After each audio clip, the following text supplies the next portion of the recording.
you guys know, it is Drunken Chat, son.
As you guys know, it is Drunken Chat, son.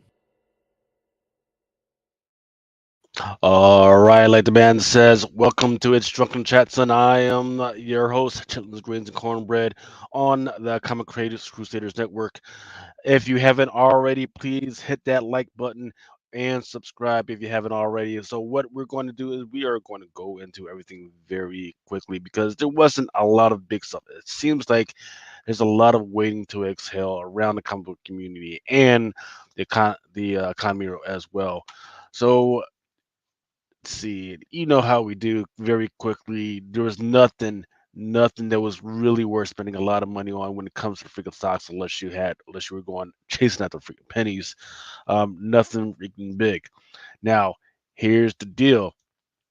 There was some interesting news about X-Men, the X-Men creator, X-Men 97 creator.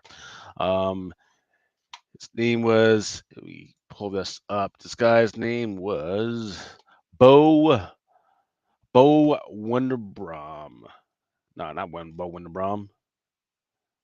So let's get right into it. This is a report from Entertainment Weekly about Marvel Animation head addresses the X-Men 97 showrunner exit.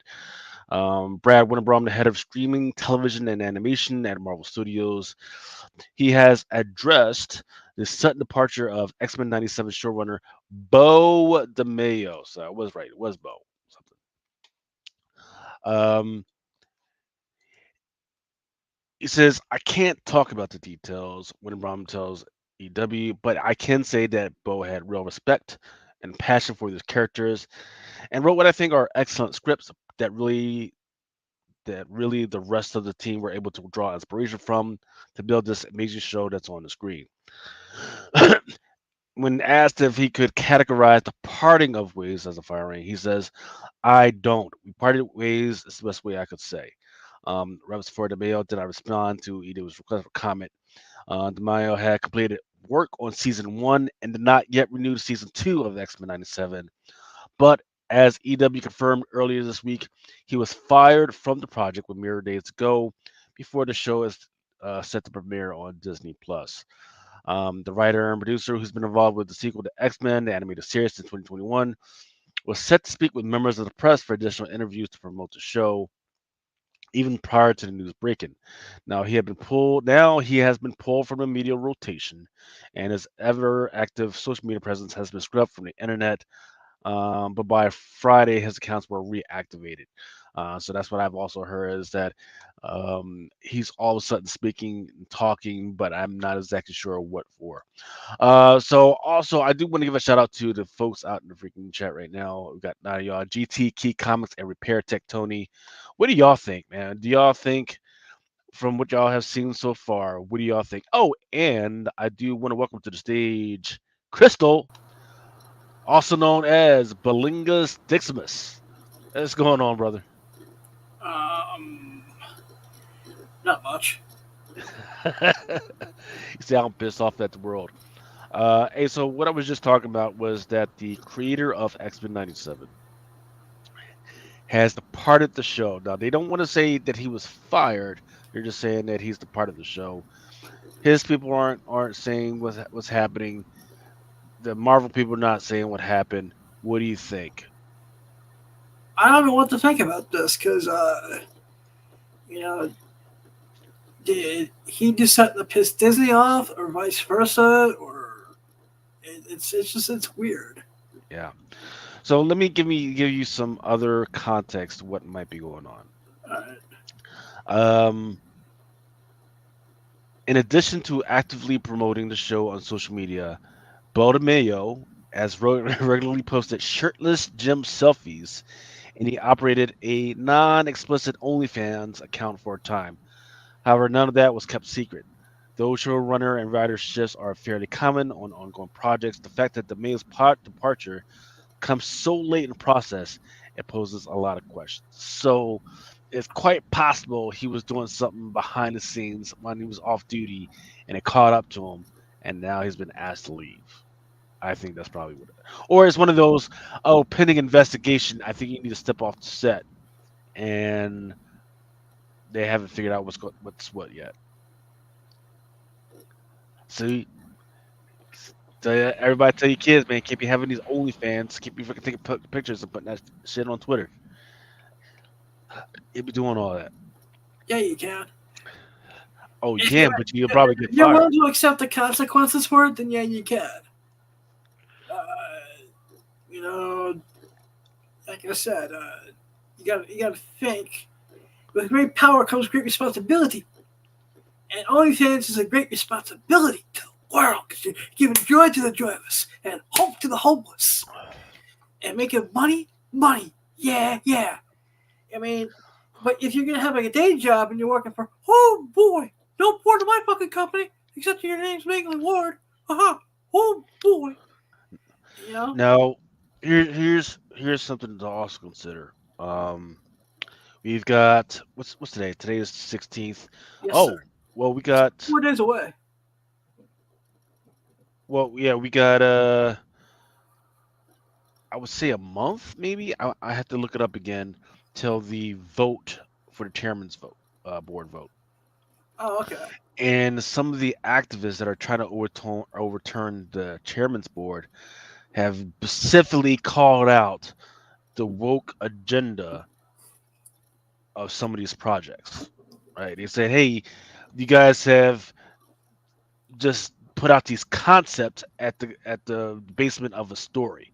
Like, there's no story here. People don't want to go in and just sit there and get preached to.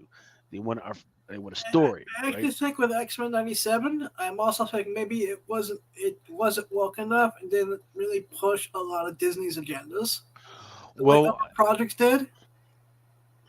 I think that's what because considering what I talked about last week, that Bob Iger was saying, hey, there's a lot of stuff that we were working on that now we're pulling back on. Um, and it was probably specifically a lot of stuff that was woke, right? I'm not saying that, and once again, this is Lucas. I'm not saying there's anything wrong with woke, but a lot of these people that have been hired to, diversify, they have been okay at writing concepts up, right? But when it comes to actually doing a story, they have been absolutely freaking terrible at it. Um, so furthermore, in this article, X-Men '97, which is going to premiere on March 20th, so we got 4 days away. Um, Bo DeMaio previously had told EW how he connected to the material. Once again, this is X-Men material.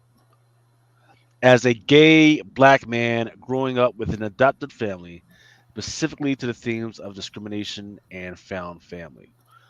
Um, okay. This is the first time I've heard this song and dance when it comes to the X-Men in that community. No harm, no foul. Oh, it's like, oh man. Um,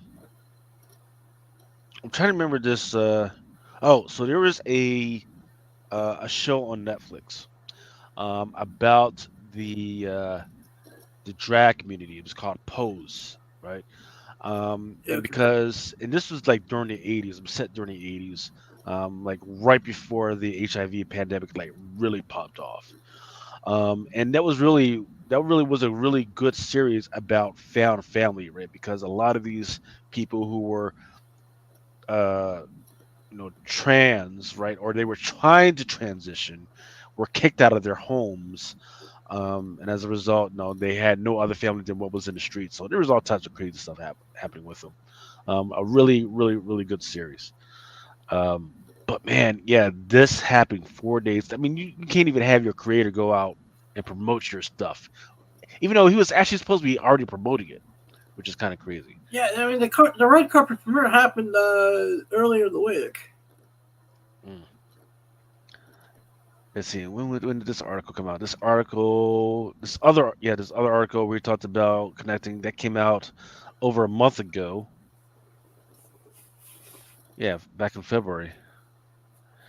Let's see. In it, he says, in addition, EW can exclusively unveil a sneak peek at the core gang back. At the core gang back. Well, that is a weird mixture of words. And their classic legacy It's a costumes. typo or some shit. Yeah, which showrunner tells EW will serve a specific purpose in season one. He says every design choice is actually a clue to the storylines we're doing. Nothing is arbitrary, and that the clues from the legacy costumes is all about nostalgia. It's going to be a nice nod to the pride of the X-Men. Uh-oh. Wait, that crappy one off episode from '89. I don't know, but Yeah. they got Pride is spelled Pryde as in Yeah, Katie like Pride, I'm like in guessing. Kitty Pride, yo. Recognize. And And he Jilf. explained, yep, Kitty Pride and is a he JILF. Recognize. JILF. You I Did you like the mean fuck. Get with the program, son. okay? Um, he explains referring to the 1989 pilot for a failed X-Men animated series, See, there we go. but it is to throw the X-Men back to a time where they were thinking about what part of this do I want to keep, and was it truly simpler back then, or were we just more naive? They are going to That's talk actually an about interesting question. uh, um, his team of mutants behind. Charles Xavier is going to leave his team of mutants behind to recover in outer space in the care of Lalandra among the Shi'ar Empire. Okay, so they're going to bring up the Shi'ar Empire. So not a whole bunch of stuff. So very concerning, very concerning about what's gonna happen. Yeah. But yeah, so there's once again there's the vote that's coming up. There's this thing that's happening. Everybody's speculating that I forget which is the project. Oh, Eternals 2. That one's freaking not happening. That's Please tell me that's that's not speculation. happening. Pretty please That's we should that's your kitties yeah. on Well, top. so but here's the problem is I don't really remember them announcing it. It was kind of assumed from the way they left it off. It was assumed that it was going to happen, but I don't remember them actually announcing, "Hey, yeah, Eternals 2, that's happening," and then we also got a name for it, and here are all the actors. I don't remember that actually happening. So I think people are just speculating through their asshole right now. Chad Speculation, you Core, asshole. and to give a shout out to Chad Cave. He's asking, did we already talk about his OnlyFans? Yes, we talked about his OnlyFans. We talked about his uh, penchant for taking shirtless photos and posting it on Twitter. We talked about that. Supposedly, the OnlyFans is non-explicit, so there's no crazy stuff on there. But hey, All right, so he's on the vanilla side of the OF then. All right. yeah.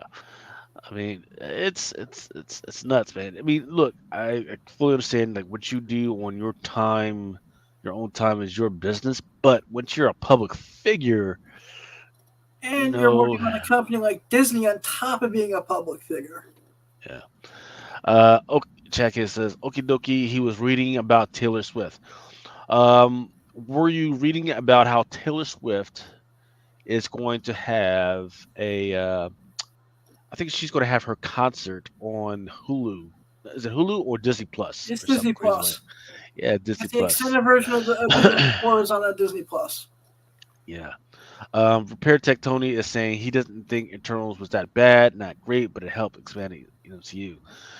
It was good for where it was trying to take it. It was trying to explain like, hey, maybe Thanos was right all along, and there was a reason behind it. That was fine. That was absolutely freaking good. Their penchant for trying to drop you know these jawbreakers, like, oh man, freaking, hey, they're actually robots, these automaton robots. Okay, that was good, that was fine. What got me was once again, these are Disney movies, right? Superhero movies, right? And then that's all of a sudden you got these two things that are just going at it, on the freaking beach. I didn't need that. And I'm thinking, I'm trying to remember, yeah, and I'm pretty sure I'm glad that I didn't take my kids to see it. So you just got, and then so wait, so that's that other thing, right? So you got I forget, it was an R-rated movie, an R-rated freaking movie, and then they were shocked, absolutely shocked that everybody couldn't take their freaking kids to go see the freaking movie. The last time I checked, little kids aren't supposed to be in R-rated movies. It's been that They're way for not. like forever. They're not. You gotta be They think that 17. we're all. They think Anyone that at every. 17 or under needs to be accompanied by a fucking legal guardian or adult.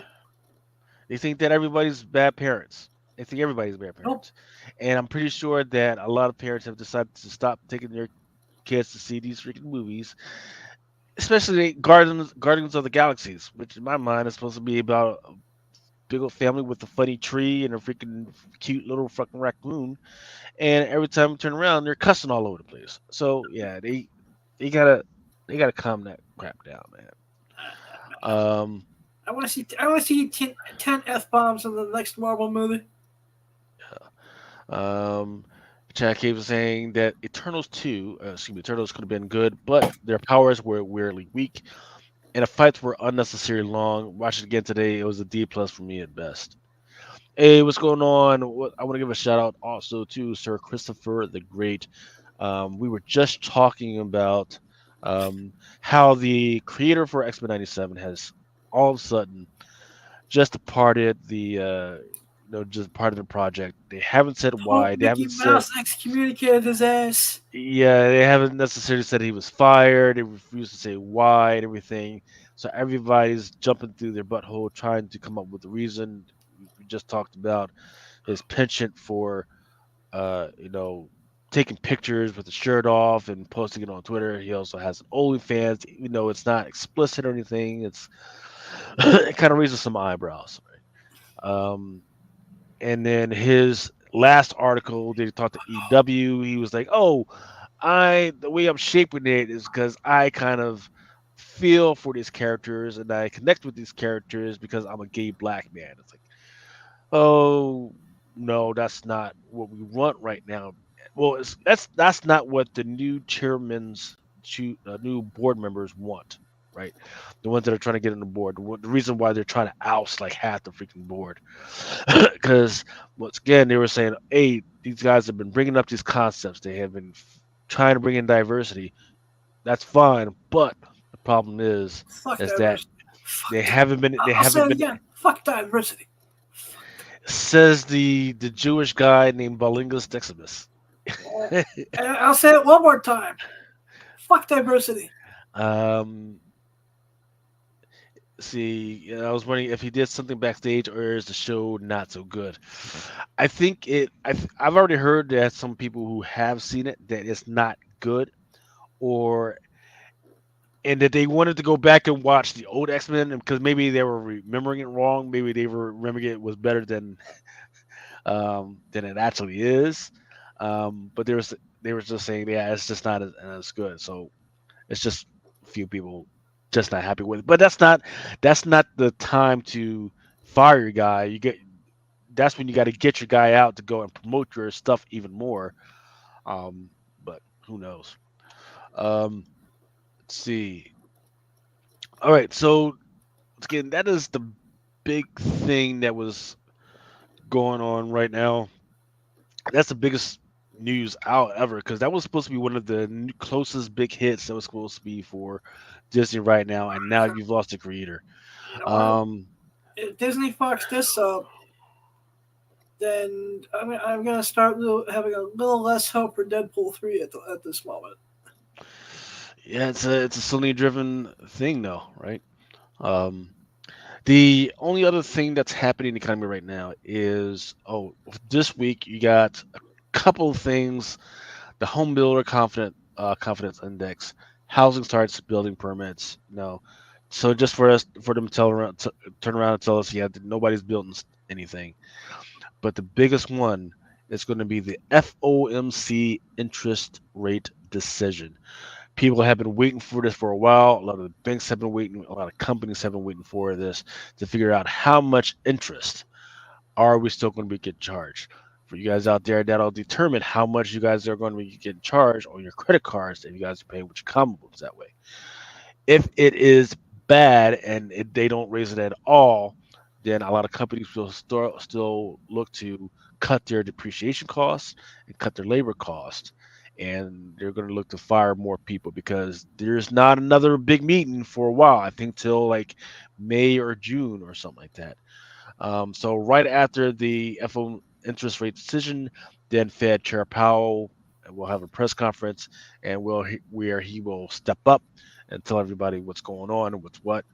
Then we should have on Thursday job claims, and then that is PMI. But the biggest one is going to be home sales and that interest rate decision. So that's going to be interesting. Um, the what else we got? That was it. Um, oh, I did want to play this one clip because as I was talking about the uh, the interest rate decision, right? So I think over the last couple of weeks, what I talked about was some of these companies like Disney and Paramount that just borrowed like another billion. Disney borrowed like 7 billion, Paramount borrowed like 5.7 billion. Of course, there's going to be interest rates on top of that. And the reason why they had to borrow a little bit more than they're used to is because of the strike, right? So now they got to pay their labor a lot more than they're used to. But now there's repercussions. And I want to play this video to give people an instance of what I'm talking about. Stand by. The American entertainment industry is dying. I struggled about making this post, but I think it's time for me to voice what's really happening behind the scenes in Hollywood. A lot of people have been asking me, well, Patrick, what's your next project? What's your next project? And I'll be honest with you, I haven't worked since spring of last year, and there has been no project since. After I wrapped my last show, Fight to Survive, and we saw the strikes looming for the writers, we thought, okay, this will be a lot like 07, 08. Since reality or unscripted television is typically non-union, we usually pick up the slack when the unions, like the Writers Guild and the Actors Guild, are doing their negotiations. And we expected this to happen last year, but it didn't. Since studios are run by corporations now, as opposed to executives who used to champion shows or support creativity or the artistry behind making television, that's just not how it goes anymore. It's slashing budgets across the board. From what I understand, the networks have simply run out of money. They all tried to adopt the Netflix streaming platform, get rid of advertisers, and work on just solely a subscription-based model, and that just killed revenue streams. In short, there's no money to make television shows anymore, or at least not in the United States. We've seen a lot of outsourcing out of the country. There's actually a show that's going to be about San Francisco Asian gangs. They filmed it in Cape Town, South Africa. San Francisco is just 300 miles north of LA. Some people think this is revenge from the corporations for workers actually trying to unite and get what they want. But no matter what the explanation is, there's just simply no work out there. And it is crushing entertainment workers. You gotta remember, some are blue collar workers, just regular middle class folks trying to work a job in an industry that we've known for years. And while it's always been a hustle, I've never struggled to find work in my entire career. I'm freelancing in other ways to make ends meet. However, some people that are really close to me, some extremely talented, creative people, I'm hearing horror stories of. And these are people that are my bosses, my mentors, the people that never have a hard time finding work. I got off the phone yesterday with another executive who told me that she's doing DoorDash and selling her inherited grandmother's jewelry to make ends meet. There's producers and unscripted workers who are out there doing Uber every day. One of the most talented editors I know just told me that he's selling his place and moving out of California. And then I've even heard of a suicide, because that's how bad it is right now. There's really not much of a voice for our industry, so that's why I'm making this TikTok, to get the word out there. And I've spoken to a lot of other producers, and a lot of us are truly wondering that out of all these years, this is where our career ends.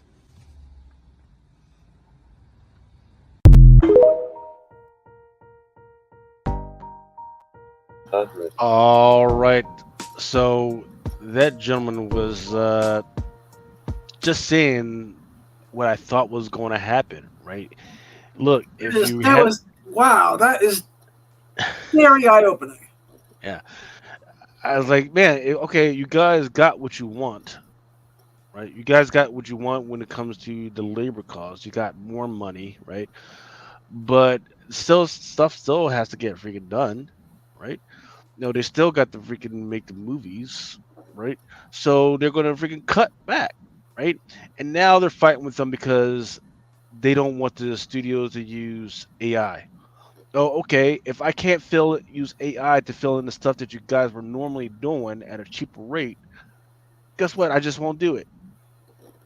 I just won't do the project. Or like the guy said when the project was taken to South Africa, I'll just take it to another country. Right? I'll just take it to another country and let them do it over there. Do those bits and pieces over there, just take it back and cut and slice. Their math isn't mathing, man. Freaking, they're just not making sense, man.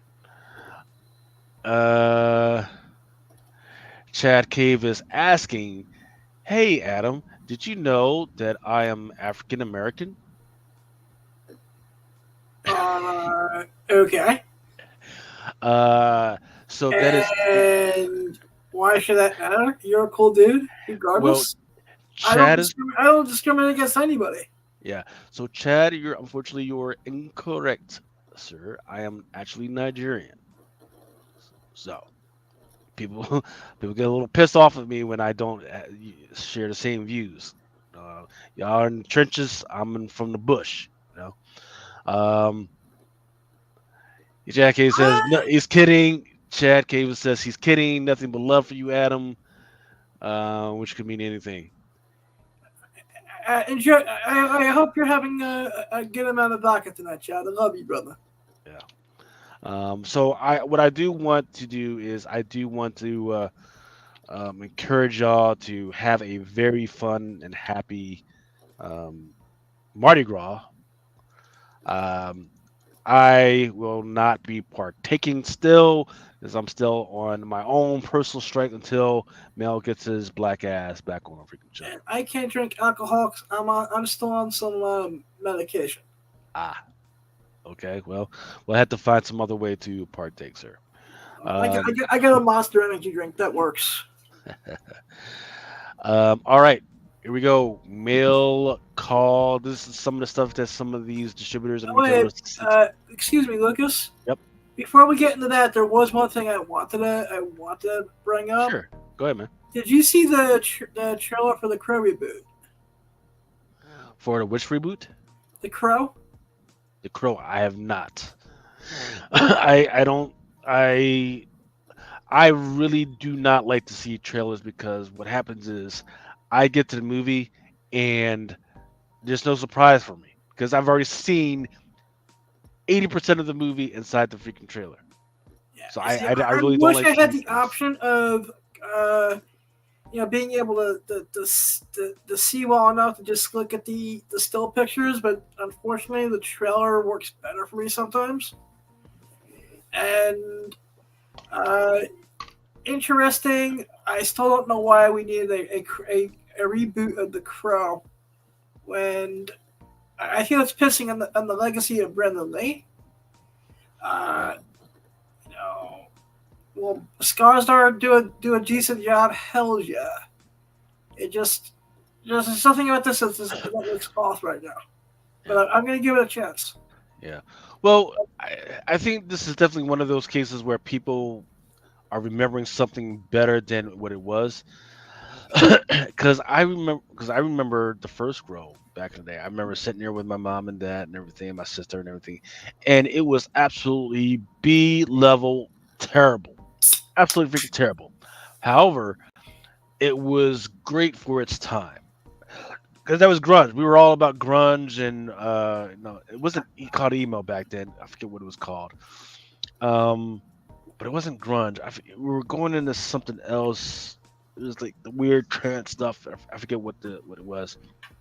Because that all of a sudden everybody started showing up wearing trench clothes and fucking Doc Martin boots and all that other shit. I think maybe back during that period, maybe we weren't so spoiled. Like we weren't getting that like comic book based movies and sci-fi based movies every other day. Yeah. So Chad Cave is asking, why would anyone film a TV show in South Africa? How could that possibly be cheaper, assuming an American cast? Well, some of these studios, because they built some really great freaking studios down in South Africa. In South Africa, New Zealand, and I forget the other place that's not Hong Kong. They've got some great studios out there, and it's not only that they build great studios, it's that some of these countries and those cities in particular have been given absolutely great freaking tax benefits to the companies for that. So, hey, you spend some time over here and do your movie, and then we will give you the tax money.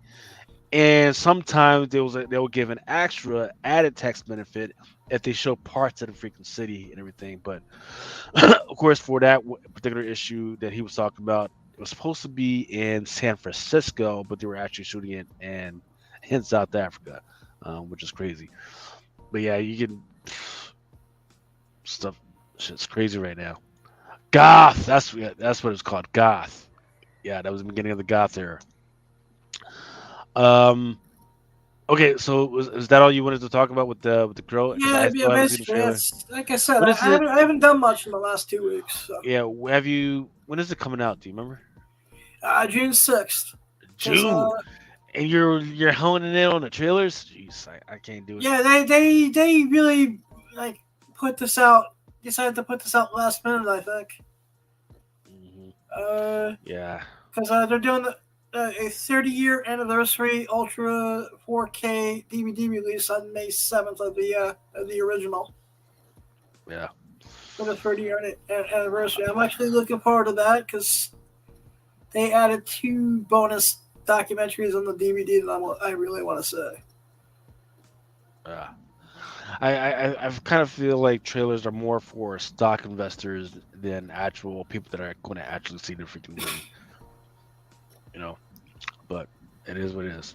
All right, here we go with mail call. These are some of the emails that I've gotten over the last couple days from either that's what we're calling this now, mail call? Mail call, yes, sir. If you got something better, if you can let me know, brother.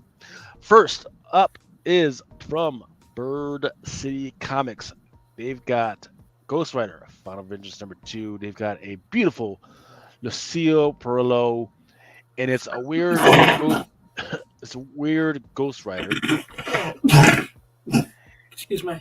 And he's got the Affinity Gauntlet, and he's got a Little Red Riding Hood.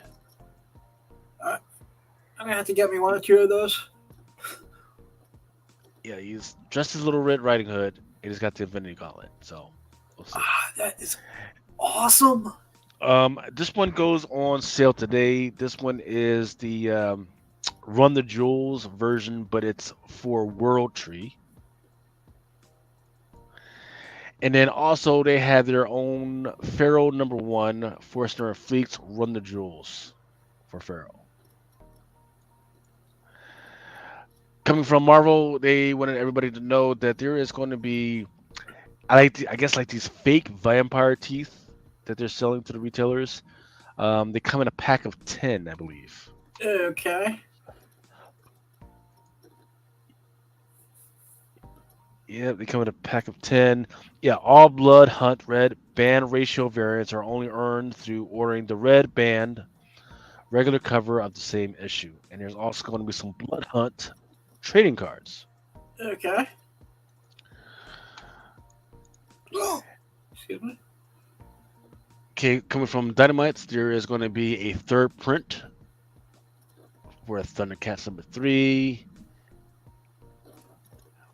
And then there's some really great ones for Thundercats #3. There is a great Lucia Perillo with what's the one dude that looks like a black guy? Is that Panthro? Is that his name? I Yeah. forget. Okay. I had to make sure because I know some of y'all get pissed when I get the characters wrong. One is really terrible. That's that's Ivan Tao. It looks terrible. It's Panthro and it looks like freaking Jethro. Man, it just looks terrible. But then there's also a David Nakayama, a Lucia Perillo, and a Declan Shelby. Uncanny Valley #1. I actually probably should have spliced something because you interviewed Mr. Fleets I a mean, couple yeah, weeks that ago. was like almost 3 weeks ago now. And out of the entire interview, this is the book I'm actually looking more forward to this than I am Pharaoh. Yeah, I really like the concept. yeah. So there's a Watcher Fleets 1 in 10, 1 in 25 by Bean, 1 in 50 by Mora. And then there's an unlockable Fleets and a blank sketch. Is the unlockable like one per store? It is. Now, I'm trying to remember. I'm going to check on this one because I think it was this one. Yeah, so it was that one.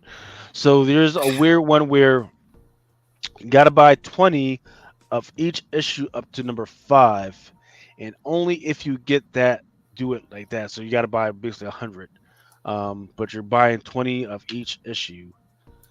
Then you get to buy, or I think the lockable is actually free after that. It's going to be like the lockable for issue #6. So you got to keep an eye out for that if that's something that you really want. Definitely let your retailer know, or let me know. For let's get first come first serve. We just got to order 100 books. Issue #1, #3, #5. JamieTyndall.com has an exclusive. It's called the Double Packed XOXO. She's a bad girl with a gun, but she doesn't have any fashion sense because there's hardly anything there on what she's wearing. Then Zenoscope as a Grim Tales of Terror special. Single issues will only be $2 this month. And it's going to be an anthology series. Falling in Love on the Path to Hell pairs Tarantino-esque action with Lost-like mystery from Image. Best-selling writer Gary Dugan, who has written Deadpool, X-Men, and Gary Brown, are teaming up for an all-new action-packed ongoing series, Falling in Love on the Path to Hell. First announced with an exclusive Ash Can giveaway to retailers at the Emerald City Comic Con. So if you guys are interested, definitely try and scoop those up. And an exclusive scoop on an announcement at Popverse. There's a cover A is by Brown, 1 in 10 is by Rian Gonzalez, and there's a 1 in 20 cover C by Klaus Hansen. If you guys really, really love Batman, and I mean really, really love Batman, they've got this dandy thing. It's like where you put your comics in and everything, and there's like this tall ass freaking Batman that stands next to it. They've got this thing. I forget how many you actually had to order. But yeah, if you need one of those, let me Wait, know. what is this? It's a stand. It's a standy thing. It's like a So a it's like a comic book holder. standee? Yeah, it's like a comic book holder, and you Right. put it in there, and it's like it's got Batman on it, and you just it looks cool. I just got to figure out like how many you got to order to actually Yeah, get this thing. I think it's like 20 or so. I might order just to get the standee. Yeah. Alrighty. Here are the books that were trending this week. Edge of Spider Verse still hanging in there. Edge of Spider Verse #3. That's that robot type spider type person, or I think it's like called Techno Spider. I think that's what his name is. Then Thundercats #2, cover X, FOC Shelby Calica. Then there was the Harley Quinn book. It was a 125, the Women's History Month. I'm not surprised with that. Ultimate X-Men #1, second print. Not surprised with that either.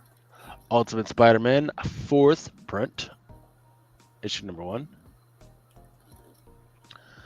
Then Ultimate Spider-Man #3. It's either #3 or #4. The What If Venom. That's by Lionel Yu. That's the one with Wolverine being taken over by Venom. Okay. Carnage. Amazing Spider-Man by John Romita Jr. Wolverine, #45, Lionel Yu, Sabertooth War. Some Ghost Rider. Transformers #6. I believe this was #1. Yep. Oh, that was #1 within the last 7 days. So the big book for the last 30 days has been almost neck and neck. Ultimate Spider-Man #3, the cover A to Chichetto. Then that second print, Ultimate X-Men by Silva. Actually, it's not even close, excuse me, because that Ultimate Spider-Man #3 actually sold 200 copies in the last 30 days. And then comes your Ultimate X-Men #1. How many copies did that sell in the last 30 days? 174. 106. Holy shit. Yeah, 174. Yeah. Yep. Did you read that yet at all? Ultimate X-Men 1? Yes. So, in fact, I actually reviewed it on what's the name of the other podcast we got? The No Prize podcast. I Yeah. reviewed it, and no, the old guys, they didn't like it at all. They freaking hated it. But I had to tell them, man, look, Peach Momoko, she is a manga anime type writer, and she is writing for the anime manga type audience. The superhero stuff where Superman comes in to save the day, that's not what she's going to write to. She's going to write a anime manga type horror series, and there's going to be tips and freaking. Tits. Yeah. Nah, she doesn't really draw tits really. There's Well, going to she be does. slips and falls and weird stuff happening and creepy things around the freaking corner. That's the way she wrote it. She wrote it to be a script, so you could when you pull it open and you're going through it, you gotta pull it open and it's looking in your eyes, mine, as if you're watching a freaking movie.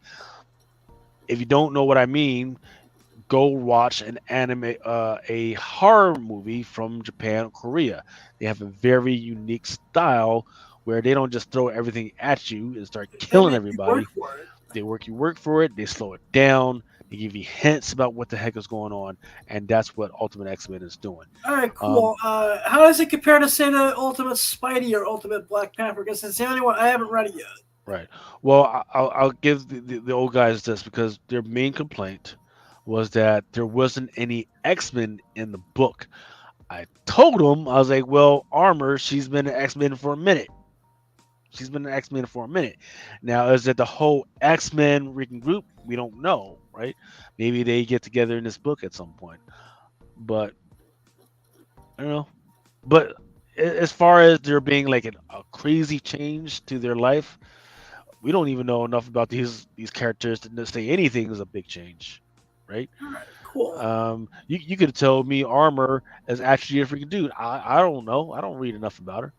But once again, it is trying to be a big departure away from normal superhero stuff. Sir Christopher Gray is saying that the dude that I called the Spider was actually called Star Spider, and Star Spider, Spooky Man, and two more are actually supposed to make their first appearance in that book. Yep. Or that's what we need. More Spider-Man. Jesus Christ. Yep. T. Jones is saying, "Yep, no X-Men," and he's cursing out Peach's name. Yep. She's a sweetheart. Peach really is a sweetheart, man. I met her at New York Comic Con, and she couldn't have been more gracious or more nice. Yeah. I think the nicest person I've ever met that was actual talent was Jenny Frison. She would, yeah, she's good people. She's just too pretty to just be that damn nice, man. That's crazy. All right, here we go with here are some of the new releases that were coming out very quickly. We just ran over this Calica for the Thundercats. Let me get this comment. Forget, there's a way to freaking get rid of that without having to type on it. I just forget. All right. Yep, Thundercats number 2, Calica. I Heart Skull Crusher number 1, the cover E by Alessio Zono. There's a version as well as a regular cover. And then there's the Heart Skull Crusher number 1, cover B, Vadrico. I believe there was an incentive variant for that one as well. Backup on this one is Transformers number 6, the Johnson Spicer variant. Then One Hand number 1, second print. Vengeance is for the Living number 1 by Floating World Comics. Washed in the Blood, cover I, incentive Costas Pentulis by Massive. These books are a little sneaky, man. People really haven't been paying attention and ordering enough of these. And this one hits it out of the park of the creepiness of this freaking movie. And I'm talking about Night of the Living Dead, Ken. This one is a limited edition Karen photo variant cover. This one was put out. Cover too? Yeah, it's a photo cover. This one was done by American Mythology Productions. So it's the little girl that eventually turned into a freaking zombie. And the other ones, it's not her first time that they did a photo of this one, but this is the one that fully and perfectly captures how creepy she was. Perfect. This one sold out. Book 2 for Avengers Twilight. This one is a second print. Yep. Great series. Yep. Then Avengers Twilight number 4, Daniel Acuna. This one's got the one with Thor on the cover. All right. Then Ghost Rider Final Vengeance number 1 had a Ben Sue foil variant. Fucking foil. Yeah. I was sick of foil, man. I want to take all the foil in the world and have it destroyed. I think a lot of people are missing out on this because, when you get to your local comic book shop, and if you're not looking for it, you're like, oh man, that's kind of expensive. Once again, not realizing that the retailers are not getting it at a cheap price. No, we can fuck with that on a discount level. Then there's the Chad Harden. This one got no love whatsoever, but I think usually what will happen, especially with these art term books, is that with the next couple months, then you'll start to see drips and drops as retailers start to lower the prices on this one, and it just gets pushed out the door. Which one is this? Because Art Jones, one of those artists that has like 10 covers out and then he give a wink. Yeah, Black Widow, Hawkeye. That's the one with Black Widow and fishnet stockings all the way up to her neck. Yeah. House of Slaughter number 1, cover F. Andrea Sorrentino, the black and white cover. Then there's your Ultimate Black Panther issue number 2. Second print for Black Panther number 1. Zawa and the Belly of the Beast issue number 5, cover B by Rian Gonzalez. It's it's cute but creepy at the same time because this little girl. She's raising up her shirt, and then underneath there's nothing but rib cages. Okay. And Gray's is saying, "Yep, yeah, man, they try to charge too much for that 1 in 100 art germ. You know, I mean, art germ is good, man, but it's not that 1 in 100 good. I think was it $4.99 or was it $5.99 for that one? I think It was it's kind crazy of on that one. fine. Yeah. And then was that it? Yep. All right. So we're about to go into the episode, but before we go into the FOC, here is some wording from Man Slash. Hey, I'm Slash. You probably know me as a musician, but back in the early 80s, I was the night shift manager at Tower Video. I remember when the first Deathstalker movie came out. It was awesome. It had these massive swords, hot women, gigantic monsters, and just all that great sort of 80s kind of vibe to it. Which is why I'm so excited to tell you we're bringing Deathstalker back. Together with Vault Comics and the team of Tim Seeley, Jim Terry, Stephen Kostonsky, Nathan Gooden, and the original movie poster artist Boris Vallejo, we're bringing you an all-new Deathstalker graphic novel. The story is wild and hilarious, and the art is fucking fantastic. This book mixes the nostalgia of the 80s, but with a bit more modern humor, so check it out. You're gonna love it.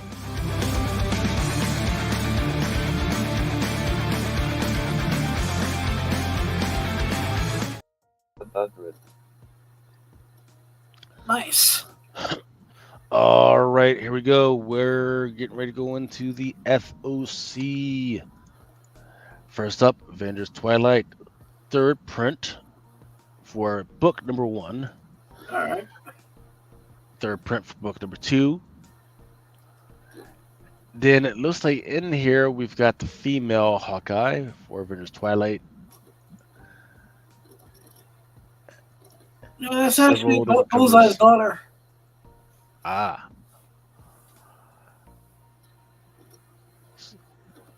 Some pretty good covers.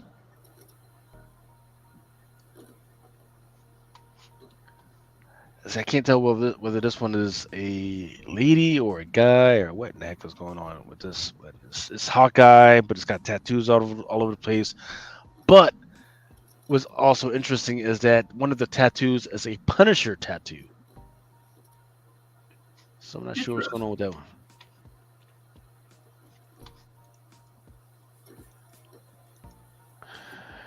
Here we go with the third printing of Wolverine number 44.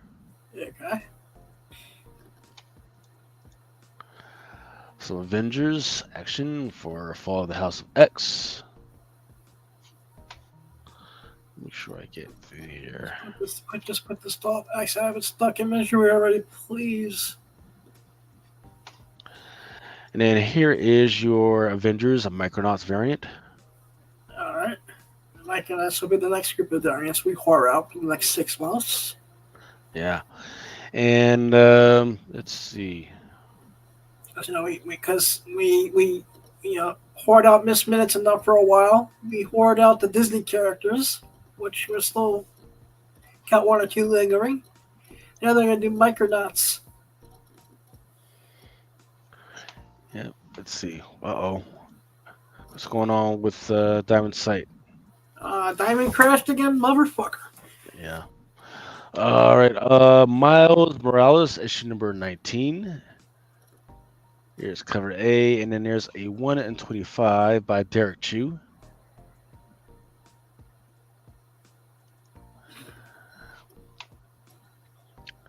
There's also this Luciano Vecchio Vampire variant, open order.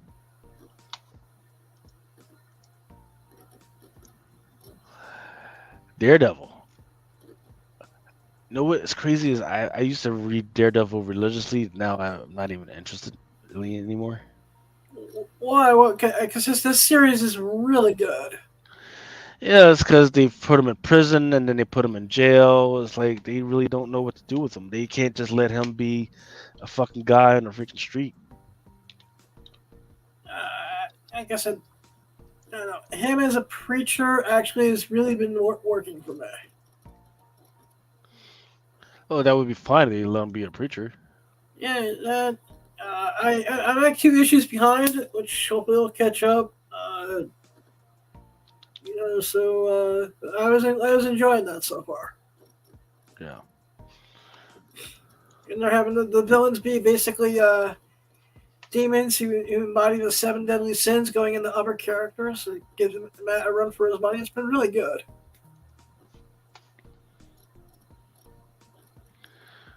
Stand by. I'm trying to make sure that some of the stuff is right because when I go to the Diamond site, stuff is like missing.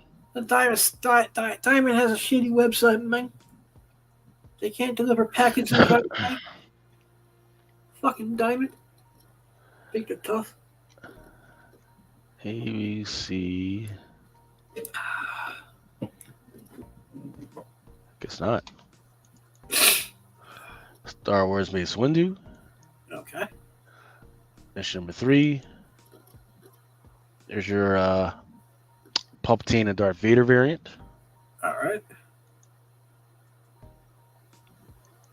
Spectacular Spider-Man. That's creepy ass Peter all over the place. And I'm trying to see. And there is a 1 in 25. Did I pass by that one already? Yep, there we go. It actually looks pretty good because they got Peter and Miles, but they've got the webbing in the back of them. And it looks like they really took their time to actually kind of fill out spider webs. Nice. It's very clear. Looks really good.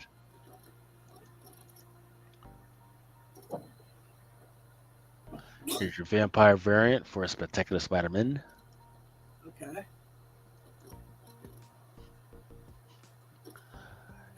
Some X-Men. Let's see. Make sure this is because it's not Weapon X-Men.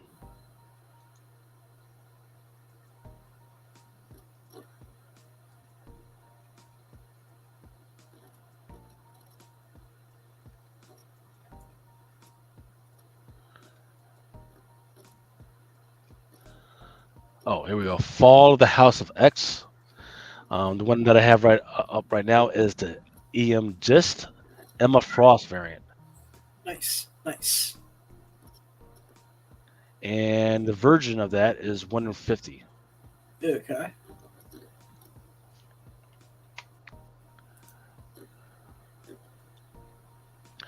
This one up here, right here with Polaris, taking a coffee, is 1 in 25 by Mahmoud Asrar.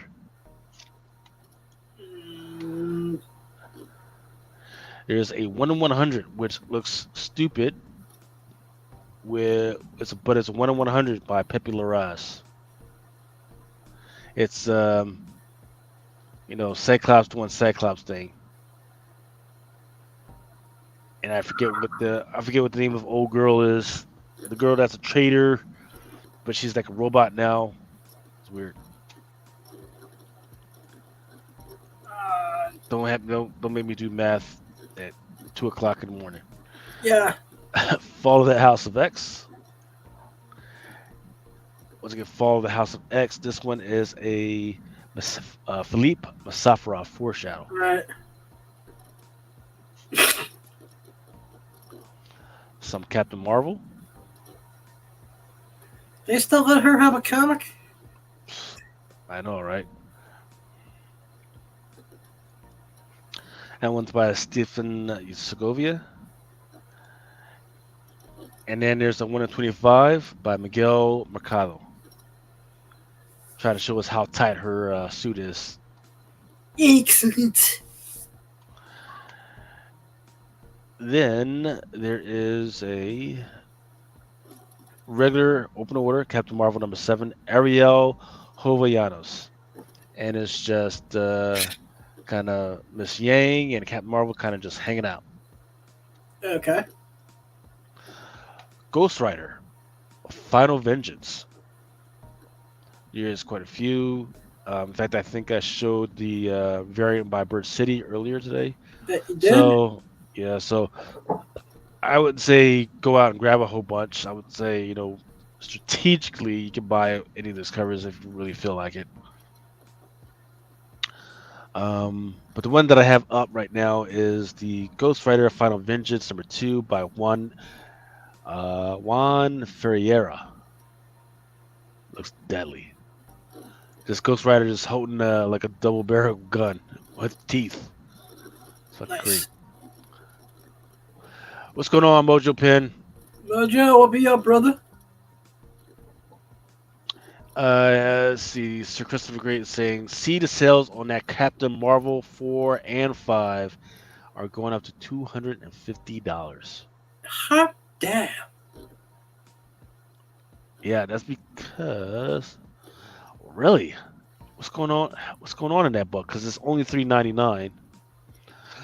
The solicitor says that the Undone is done with the waiting for the Negabands.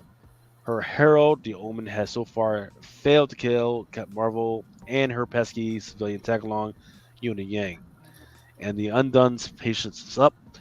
Carol can take out just about any earthly threat, but the Undone isn't from Earth, and Captain has never faced an entity on the scale. Now, with Yuna and the bands affecting her powers, is this finally the moment when Carol is knocked down and doesn't get back up? So, I'm trying to remember if the Undone, if this is the first appearance of the Undone. I can't remember. All right, now let's go back to some Ghost Rider for the Final Vengeance #2. What I have up right now is 1 and 25 by Duali. Excuse me. Ghost Rider just looking beastly. Here's your vampire variant.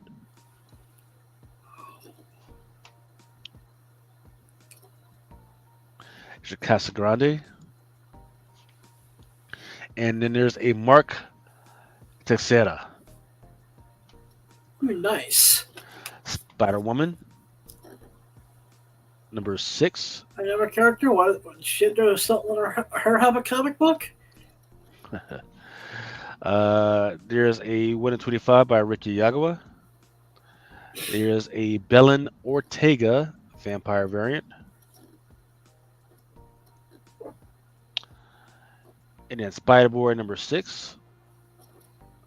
That's the regular cover. Then there's your 1 and 25 by Nick Bradshaw. Here's your Ben Sue vampire variant. Okay. There's a I don't know what the heck is going on here, by Peach Momoko. Oh, wait. What's The star chick. What was it in the Star brand? Yeah. Yeah. She's in some weird little pod. It kind of looks like the head of Spider Boy. Maybe it's his helmet or whatever. But it's got the Star brand girl inside of it, which is weird because the last we saw her, she died as an old woman. So I'm not sure what's going on here. All right, here we go with some Ultimate Black Panther issue #2, second print. And let's see. Then there's a virgin version of that one, which is a 1 and 25 by Caselli. Ultimate Black Panther #3. And then who is this? Is that Scott? No, that's Boss Slash. No. 1 and 25 by Scan. There's your 1 and 10 by Momoko. There's your Boss Logic. And then there's a Joshua Cassara. Now here we go with the big book. This is gonna freaking rip some retailers freaking an asshole if they don't keep on top of it. Blood Hunt #1. Yeah, okay. Yeah. There is a 1 and 200 by Art Germ. That's the one with Tigra on there. All right. Here's a Kale and Goo, 1 and 25. I believe this one is your Del Auto. There's a 1 and 100 as well as an open order. There is a John Tyler Christopher negative space variant. Okay. And once again, these books are $5.50, by the way. $5.50. $5.50. I give a Black Christmas a $5.50. There's a Lionel U wraparound. And then there's a Javier Fernandez foil variant.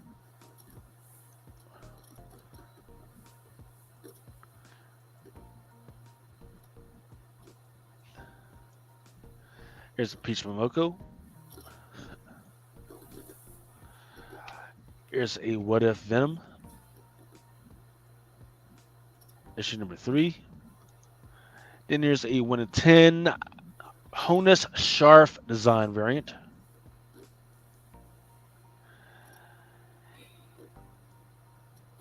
There's another Peach Momoko who's just getting her hand just worn out. Dead X-Men. Yep, Dead X-Men number 4. Here's an absolutely freaking gorgeous cover by Jung Yoon with Jubilee on the cover. And she's Nice. doing her thing. And you know what, man? This is the first time in a long time that I've seen her on the cover. You herself. just stole the words from my mouth because And she's not chewing bubblegum. that's even more interesting. There's one thing I hope X-Men 97, regardless of how good or how bad it is, I hope that there's enough Jubilee fans who can help have the character have a resurgence. We'll see if that happens with X-Men 97. If they do these characters right, Maybe I'm hoping there'll be some spillover from people who are going to feel nostalgic for the old show. And, so it's going to be a test, right? You know, Yeah. either you're going to have a bunch of people that are going to like her bubbly character, or see her as kind of delving into the anime manga side, because that's where she's supposed to be, or will people just reject that whole thing? From her beginnings. Yeah, or will people just reject that whole thing because let's get at the end of the X-Men run, that's when we were starting to get into that goth period. So That is true. Calamity Collection says, man, I ain't not bothering with all of this at all with this book. Damn. Remedy. Here's Weapon X-Men number 1, second print.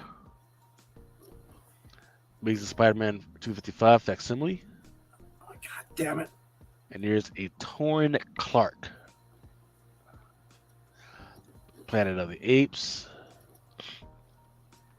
Black Widow and Hawkeye, issue number 2. Okay. I want to make sure I get this order correct. Yep, 1 in 25 by Aka. Then there's a... Who is this? Yep. Jesus Saiz. Then there's a vampire variant. And there's a Todd Knock window shades with both Black Widow and Hawkeye in window. Oh, Calamity Collectibles is saying that he's not going to bother at all with the Blood Hunt book. All right, I can see that. Next up, we have Giant Size Hulk number 1. Yeah. Here's a 1 in 25 by Mahmoud Azrar.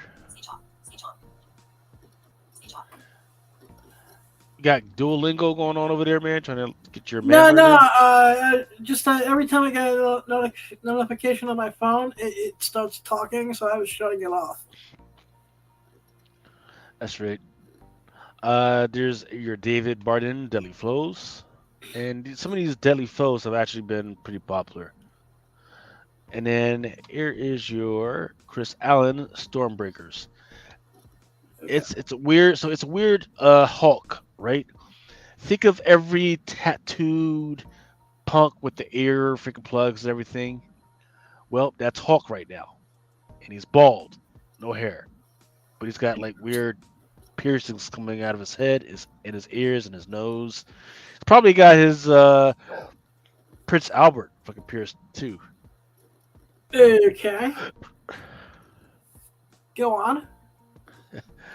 I think I will move on. I'm going to move on. Blunt number one. Don't forget that there is a baggie to this thing to warn people that it's too explicit to just sit there on shelves.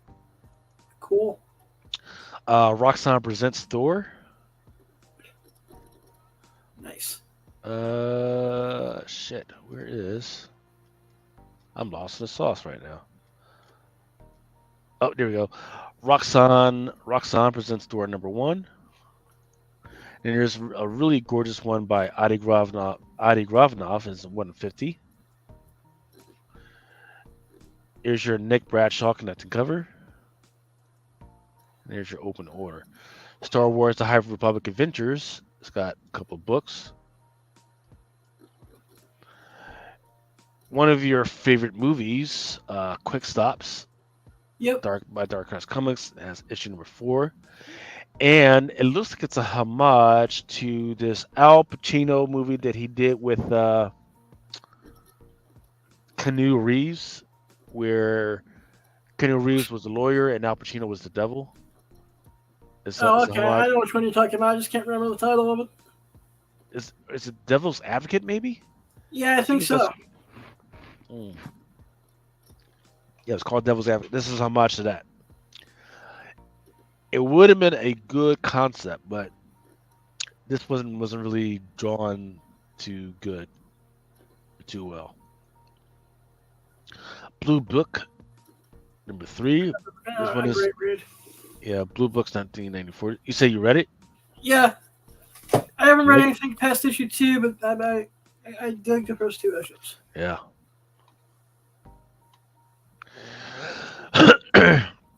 All right, New York Spawn name 3 is in the house. He says, "Hello, sir. How you guys doing?" He noticed that the Streamlabs doesn't work. Okay.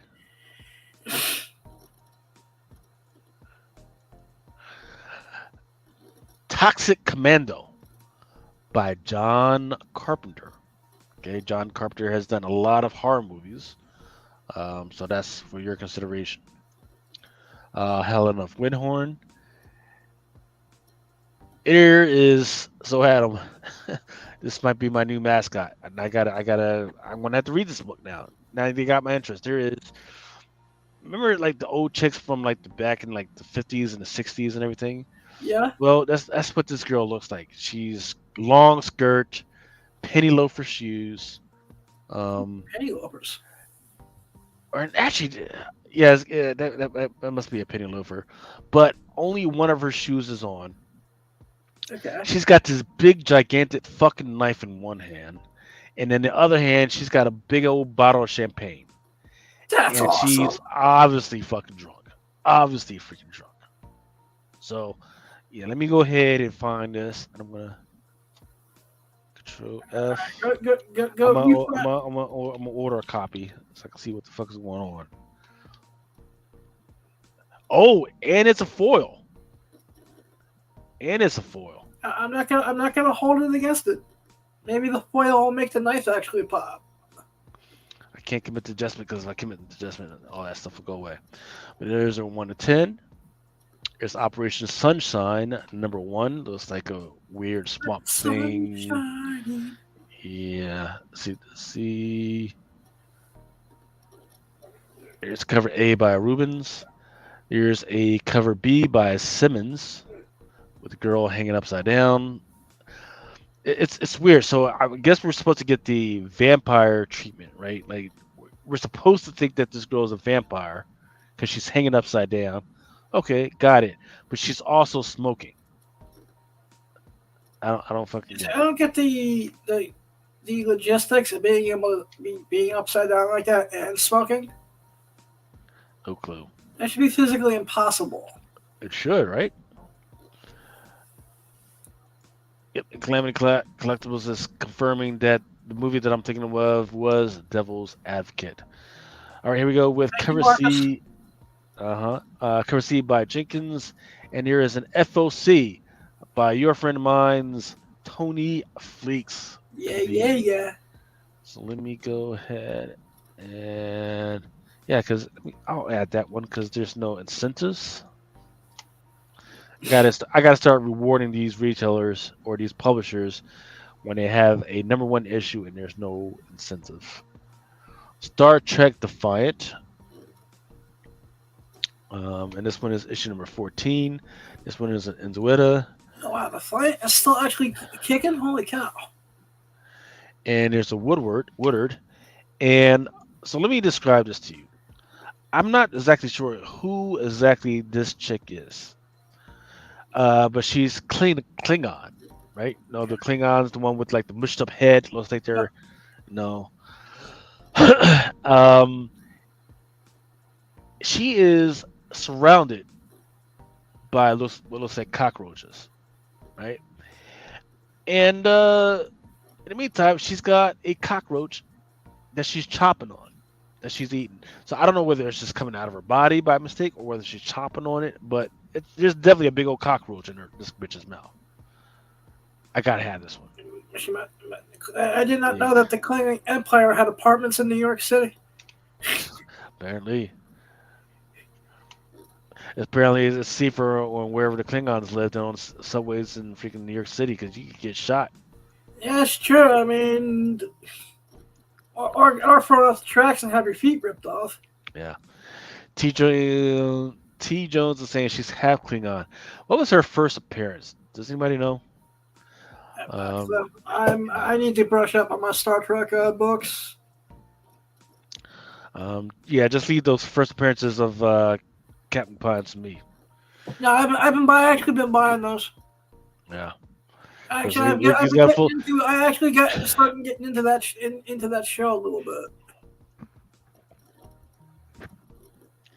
That's a good bet, man. All right, Teenage Mutant Ninja Turtles. That's a big Ministry of Compliance by IDW, issue number 5. Okay.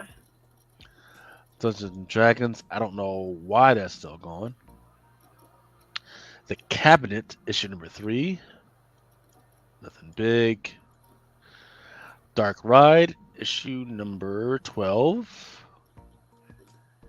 And yep, here we go. There is the Toy Story homage by Tony Fleeks. Nice. Dutch number 3.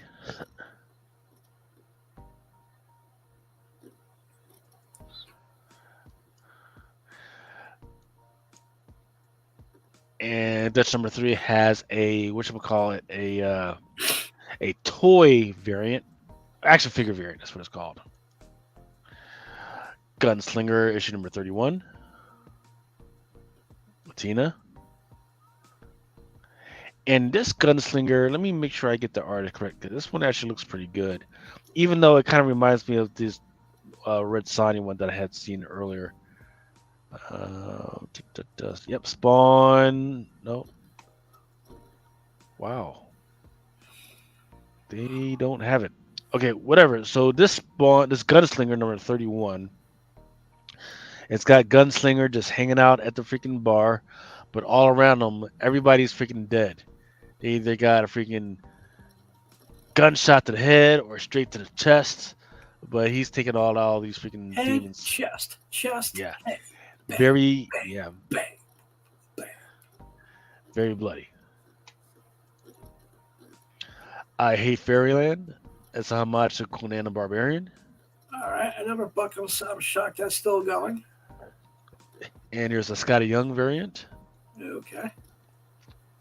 Loca Man. I think this is one we actually talked about on your show, in your interview. Yeah, actually, didn't we talk about, what is that, the Local Man Bad Girls? Well, no, so that FOC went last week. This one is the one with he's in a diner and the girl, she's going to give him a cupcake. She's going to serve him a cupcake. Oh, yeah. And she's got a knife behind her back. Yep. Yep. We highlighted this on that episode with Tony. You guys can check out that on Awesome Sauce Radio. It's Friday edition number 7. Yeah. Rat City issue number 1, but it has Spawn on the cover. Did not realize that. But it looks like it's a futuristic type Spawn because it looks like his body is actually a robot. So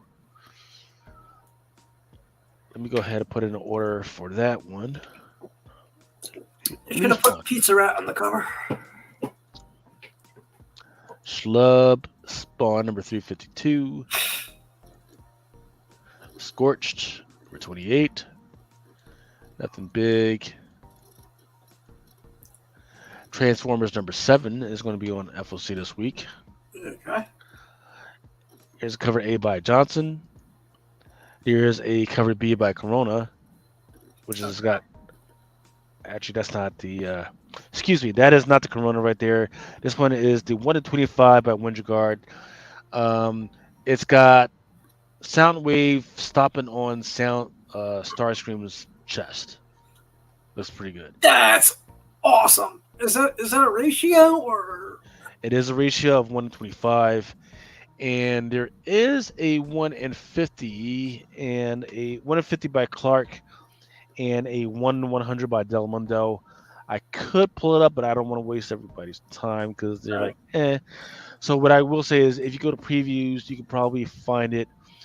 The SKU is Feb 24088 for the 1 in 25. For the Tarn Clark, it's Feb 240489. And then for the 1 in 100 Del Mundo, it's Feb 240490. Undiscovered Country, there's World Tree, issue number 9. What's the furthest place from here? Issue number 18. Damn. Good Lord, they're just trying to freaking stretch everything out. I remember when they were trying to give everybody freaking record players or records with that, but I don't have a record player, Issues so 1 I and can't 2. even play it. All right, so what I'm looking at, it looks like we're going into the DC comic stuff, is Action Comics number 1064, a Rafael Sandoval. Let me stretch this out. And then there's a cover B by Jorge Jimenez. There's a cover C by Paula Rivera. Cover D by Michael Walsh.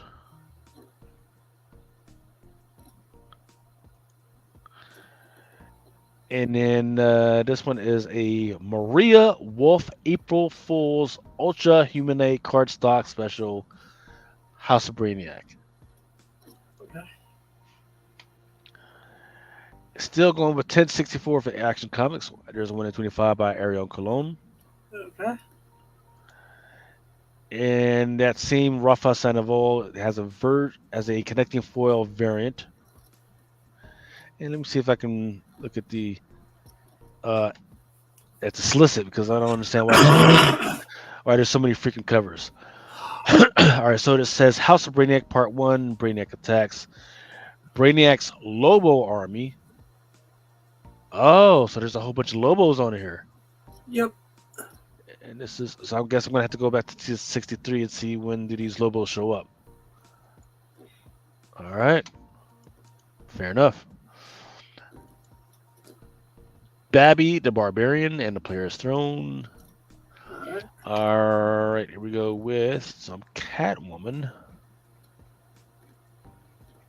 Not sure what's going on with this Catwoman, but there's a Torn Clark that's out there. I'm not sure what's going on.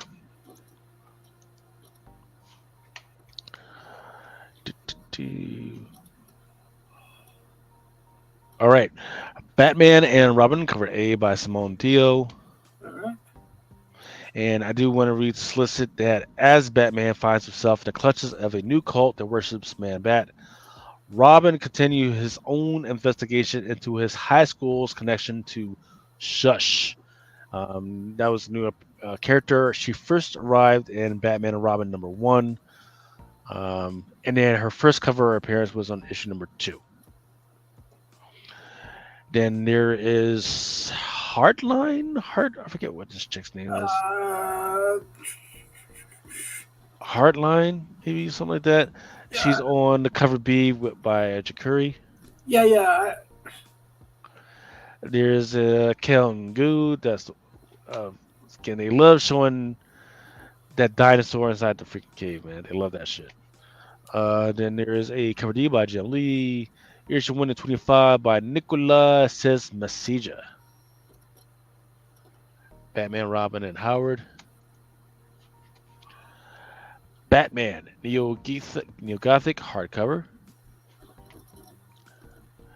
Then there's the Batman Dylan Dog number 2 by Gigi Cavanago. Cover B by same guy.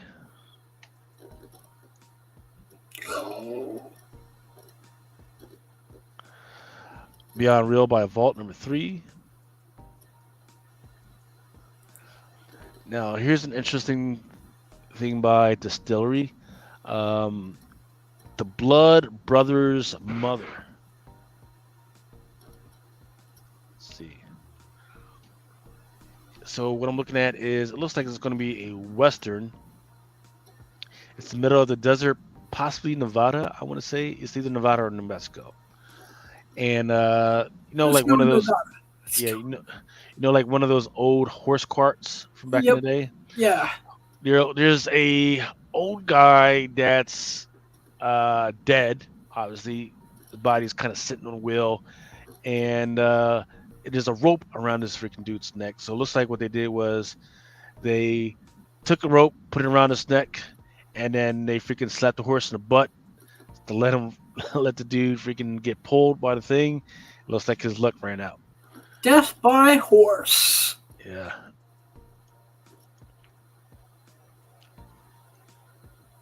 Oh, there's a headless guy on this one. Let's see. Is there any Distillery here? Just a synopsis. Yeah.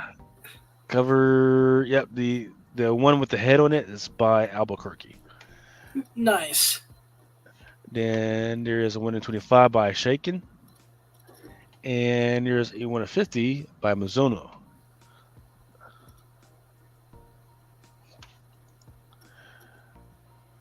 Oh, this one looks pretty good too. Cover F, Johnson. Looks like Death riding a horse on a sickle and chasing after these cowboys. Some Kid Flash. Let's go out Sissy number 2. Dwelling with the hardcover is coming out. Nice. Let's see. That should do it. As a hardcover, that should do well. Yeah.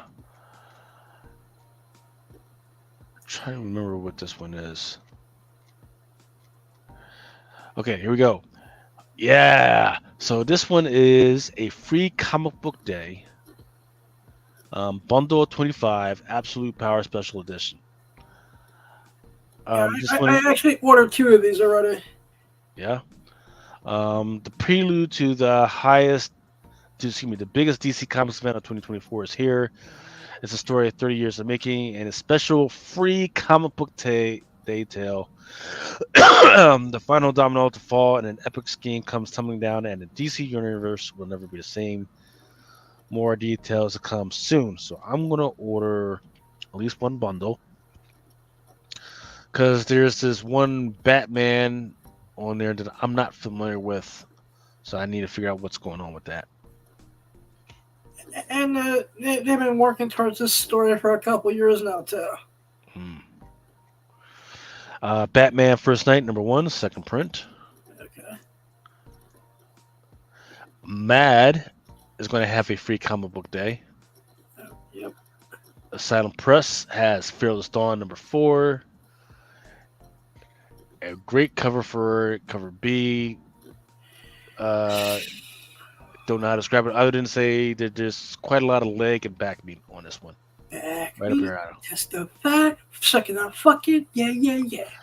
Distillery has Gone, issue number 2 by Jock. Let me make sure I'm in the right place. Oh, excuse me. This is cover issue number 3. The red is by Jock. The green is also by Jock. There's a 1 of 10 by Connolly. And then there's a 1 of 25 by Gifford. There's a beautiful 150 by Jones. And then there's a blank sketch. Okay. Some Green Lantern action. Okay. Okay. So that's, you know what? I'm kind of shocked that with all the stuff that people have been talking about being canceled, I'm kind of shocked that nobody's talking about the Green Lantern Corps being canceled, because that was supposed to be a thing that DC was doing. I think it's actually being Isn't it being like retooled at this point? Rewritten, probably. Yeah. A Haunting on Mars, issue number 5. All I know is there's a girl on this thing, and all around her there's a bunch of bodies that look like they just had Ebola or something like that. Okay. Howie and the Hellhound, number 5. Okay. The Impure, number 1. Sounds like it's right up your alley. I'll plead the fifth, Your Honor. Let's see. Let me show who this artist is.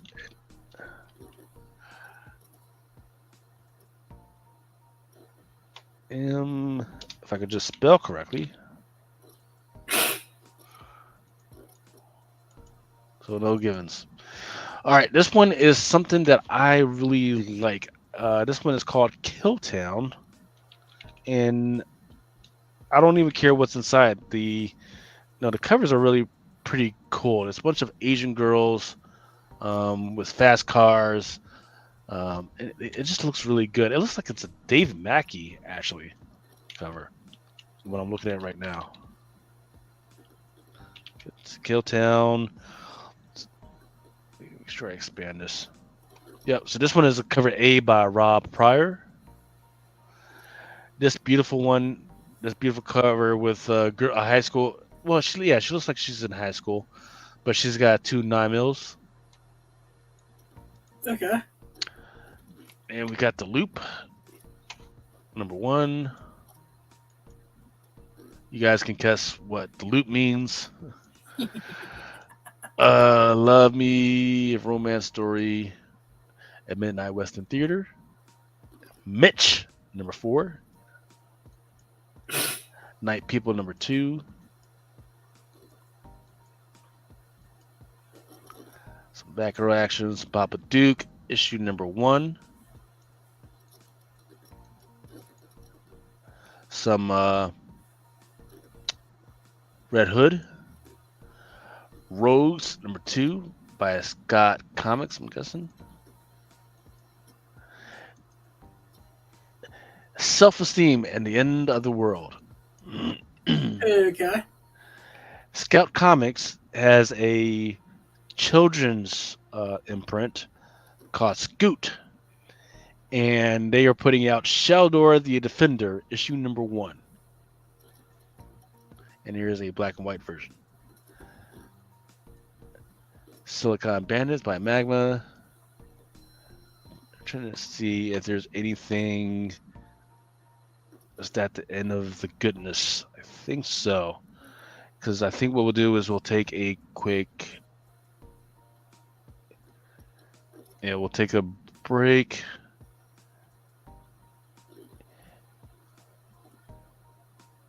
Yeah, that was it. That was it for the good stuff. That was for the FOC. So let's do this. We're going to take a quick 45-second break, and then we'll go into the final stretch, the 7th end stretch, with the new books that are coming out. The 69 stretch. Yeah, buddy. Let's see. It's all time for a 69. Yeah. I don't want to get too crazy. Fight together or The whole planet dies. Kara, your friends are in mortal peril.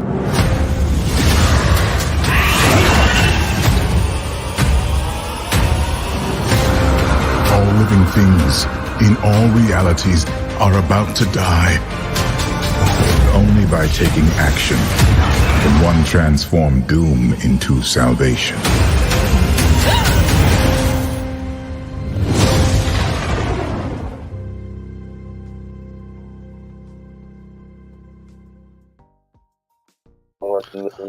All right, here we That go looks with awesome. seventh inning stretch.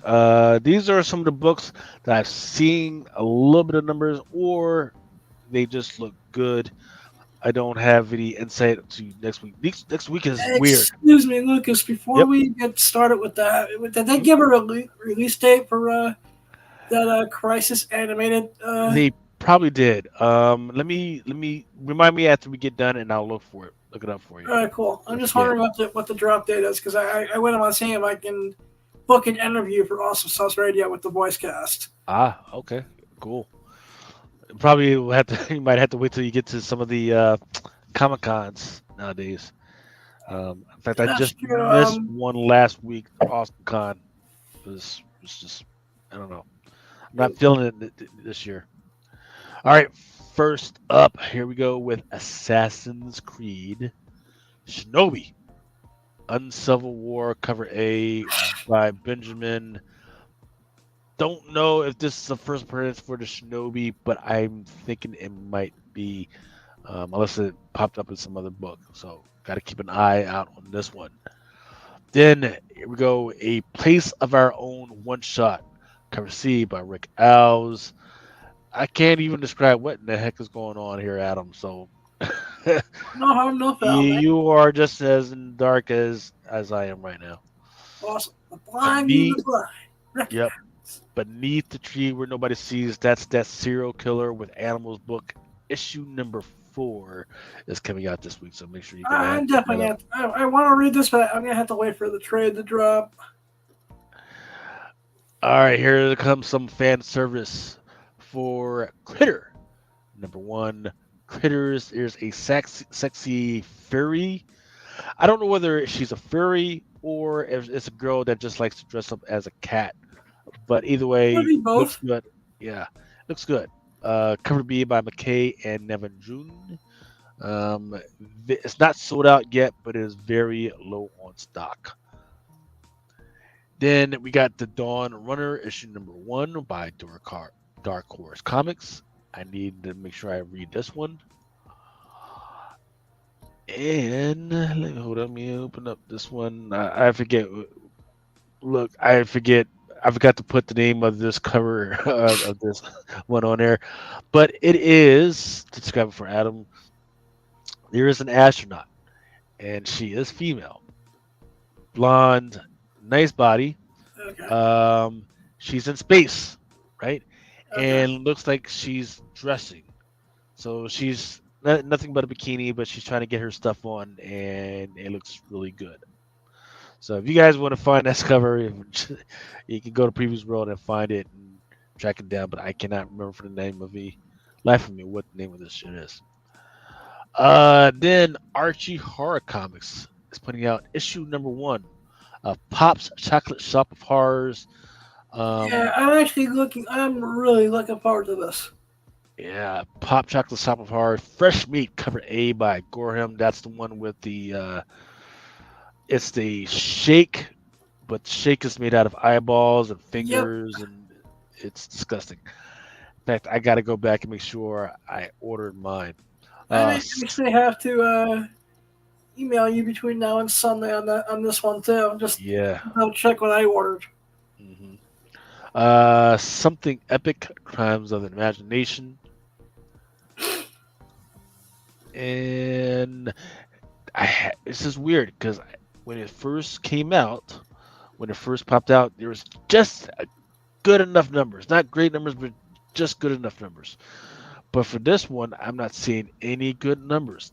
I'm talking about Star Wars Visions number 1. This is the second one, I believe. It's not either the second or the third one. But it's issue number 1 of Star Wars Visions. This art right here is done by Takashi Okazaki, and there is a 1/100. And it's weird. It's really great art, but people have not been looking at it. Bloodshot. Star Wars is an oversaturated property at this point. Yeah.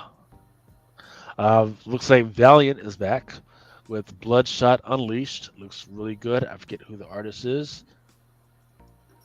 And that, ladies and gents, is the end of our show. When's your next show? Because you didn't do one tonight, did you? Yeah, I did one tonight. I did something abbreviated. Like I was telling you during messaging, I'm about 75-80% back to health. Gotcha. So Okay. Al fell asleep, so I just like hodgepodge something together tonight. Okay. But I got Tuesday night, 8 p.m. Thurl's coming on the show, so I'm looking forward to that. Okay. All right, I got nothing going on this week other than trying to stay away from the bars, man, and freaking watching some basketball and obsessing over what the heck is going on. But it was great freaking hanging out with you guys. Absolutely, thank you for your comments and questions. Once again, please hit the. Excuse me, before we go, I just want to everyone who's sending me good wishes and checking up on me with my health the last couple of weeks. I just want to say thank you. It's really touched my heart. I love you guys, and I will be when I'm healthy enough. I will throw a cosplay orgy to celebrate us all kicking ass and taking names. I love you guys. Absolutely. Yep, man. Freaking eyes forward, head up. Keep your head up around your freaking head and just freaking keep going forward. All right. Yep. Everybody, stay safe, and we'll see you next week.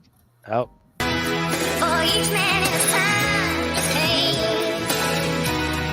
until he walks along the beach and sees his future in the water, along with all within his reach. I haven't needed a world to want. Sometimes men take matters into their own hands. You want answers?